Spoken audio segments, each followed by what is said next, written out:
Rajasthan staff selection board की तरफ से एक नोटिफिकेशन आया है कंडक्टर की भर्ती के लिए।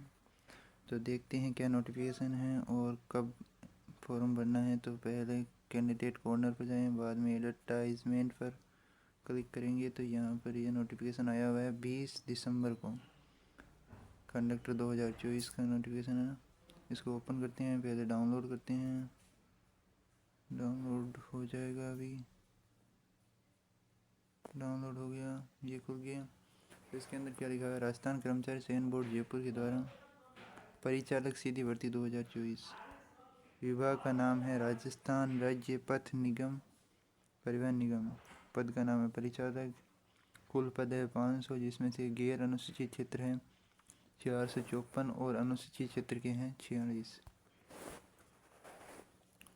और ऑनलाइन एप्लीकेशन फॉर्म भरा जाएगा।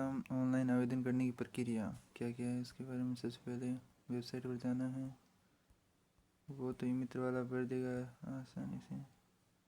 इसके अलावा क्या है, इसके अलावा एक बार पंजीकरण शुल्क, यानी शुल्क के कितने रुपए लगेंगे। SSO ID लॉगिन करने के बाद सामान्य वर्ग के लिए 600 रुपये हैं और नॉन क्रीमिलियर या अन्य OBC के लिए कितने 400 रुपये हैं। दिव्यांगजन के लिए भी 400 रुपये हैं। रिक्त परिचालक के रिक्त पदों का वर्गवार आरक्षण, ये आरक्षण दिया हुआ है। सामान्य के लिए 109 है और बाकी विधवा के लिए 12 आरक्षित पद हैं। और ये सभी सूची दी हुई है। दिव्यांगजन के लिए 2 है पद। विशेष सूचना क्या है, विशेष सूचना के अंदर पढ़ते हैं, कुछ ज़्यादा नहीं दिया हुआ है।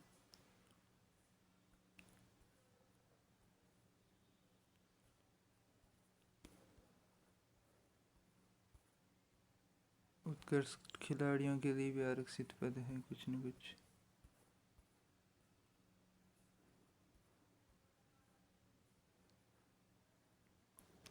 अब ये क्या है, वेतनमान। राज्य सरकार द्वारा दिए 7वें वेतन के अनुसार परिचालक पद हेतु पे मैट्रिक्स लेवल 5 दिए हैं।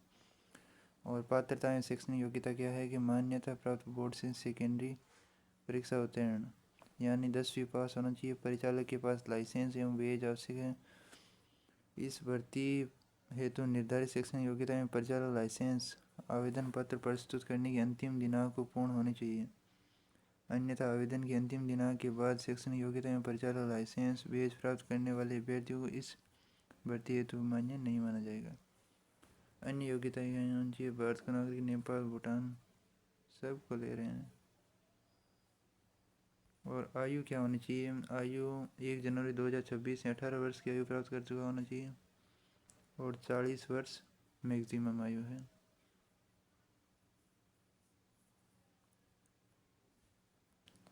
उच्चतम आयु में छूट भी दी गई है। सामान्य महिला अभ्यर्थी के लिए 5 वर्ष की छूट है और राजस्थान की निवासी महिला है OBC तो उसके लिए भी 5 वर्ष की है। और राजस्थान की निवासी है और OBC के अंदर आ रही है। OBC अनुसूचित जाति, अनुसूचित जनजाति है, आर्थिक रूप से कमज़ोर। पुरुष के लिए 5 वर्ष की छूट है। राजस्थान के पुरुष के लिए 5 वर्ष की और राजस्थान की महिला के लिए 10 वर्ष की। और सिविल सर्विसेज वाले सैनिकों के लिए, भूतपूर्व सैनिकों के लिए 50 वर्ष तक ऊपरी आयु है। नॉर्मल आयु 40 वर्ष है, परंतु भूतपूर्व सैनिकों के लिए 50 वर्ष। और क्या है, हाँ, आवेदन फॉर्म भरने की अंतिम तिथि कौन सी है ये देख सकते हैं आप। 27 जनवरी, फरवरी, मार्च। 27 मार्च से 25 अप्रैल के बीच फॉर्म भरा जाएगा। 27 जनवरी, फरवरी, मार्च। 27 मार्च से 25 अप्रैल, यानी मार्च अप्रैल के अंदर। इसका मतलब अभी तो कुछ काम का ही नहीं है, ये बात होगी क्या। और नीचे क्या है, फ़ोटो स्कैन करने के लिए दिया हुआ है। आवेदक को नवीनतम रंगीन फ़ोटो 1 माह पुरानी हो सकती है, चलेगी। हस्ताक्षर अपलोड करने के लिए निर्देश दिए हुए हैं। और ये प्रश्न पत्र की उत्तर कुंजी मंगाने के लिए 100 रुपये लगेंगे। ये तो सभी में आता है, वो सेम टू सेम ही है। ये क्या, बोर्ड द्वारा ऑनलाइन आवेदन में संशोधन हेतु कोई ऑफलाइन प्रार्थना पत्र स्वीकार नहीं किया जाएगा। बोर्ड द्वारा जारी विज्ञप्ति दिनांक 14/7/2023 द्वारा यदि किसी अभ्यर्थी को अपने OTR में स्वयं के नाम, माता पिता, जन्मतिथि, लिंग में परिवर्तन करना है तो उसे सर्वप्रथम अपने आधार कार्ड में परिवर्तन करना होगा। सही बात है। यदि कोई अभ्यर्थी अपने ऑनलाइन आवेदन में संशोधन करना चाहता है तो आवेदन प्राप्ति की अंतिम दिनांक के पश्चात 7 दिवस के भीतर निर्धारित शुल्क 300 रुपये देकर ऑनलाइन आवेदन में संशोधन कर सकता है। यानी यदि आपका ऑनलाइन आवेदन गलत भर गया है तो जिस दिन आपने भराया है उसके 7 दिन के भीतर चेंज करा सकते हैं। शैक्षणिक योग्यता में अभ्यर्थी अंतिम तिथि के पश्चात 7 दिवस में संशोधन कर सकते हैं। यहाँ 7 दिन में चेंज कराना है। और क्या है प्रावधान, जाति प्रमाण पत्र की वैधता अवधि। सामाजिक न्याय एवं अधिकारिता विभाग की जाति प्रमाण पत्र दिशा निर्देश 9/9/2015 के अनुसार केम ये निर्देश दिए हुए हैं। ज़्यादा तो कुछ निर्देश नहीं है, नॉर्मल है।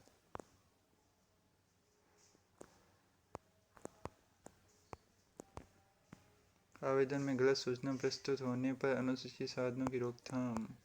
लिखित परीक्षा की स्कीम। परिचालकों के पदों हेतु परीक्षा की स्कीम में पाठ्यक्रम। लिखित परीक्षा वस्तुनिष्ठ प्रश्नों पर आधारित होगी। कुल 100 प्रश्न पूछे जाएंगे।